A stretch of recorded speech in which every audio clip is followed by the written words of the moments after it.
നടക്കാൻ പോവുക. Today is 4 months since the landslide in Churamala and Mundakai. ഇന്ന് മുണ്ടക്കയിലും ചൂരൽമലയിലും ഉണ്ടായ മണ്ണിടിച്ചിലും ഉരുൾപൊട്ടലും ഉണ്ടായിട്ട് 4 മാസങ്ങളായി. It is 4 months since my brother and I came here and met the victims of the landslide. അവിടുത്തെ ദുരിതബാധിതരെ ഞാനും എൻ്റെ സഹോദരനും ഇവിടെ വന്ന് കണ്ടിട്ട് ഇന്ന് 4 മാസങ്ങളായി. I have spoken about it many times. അതിനെപ്പറ്റി ഞാൻ മുമ്പ് പല പ്രാവശ്യം സംസാരിച്ചിട്ടുണ്ട്.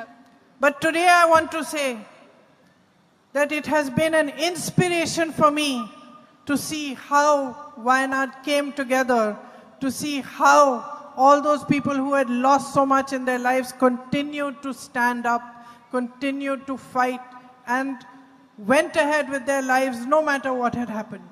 ഇന്ന് ഞാൻ നിങ്ങളോട് ഒന്നുകൂടി പറയാൻ ആഗ്രഹിക്കുന്നു, എങ്ങനെയാണ് എല്ലാം നഷ്ടപ്പെട്ടിട്ടും വയനാട്ടിലെ ആളുകൾ ഒരുമിച്ച് നിന്നത്, ഒരുമിച്ച് ചേർന്നുകൊണ്ട്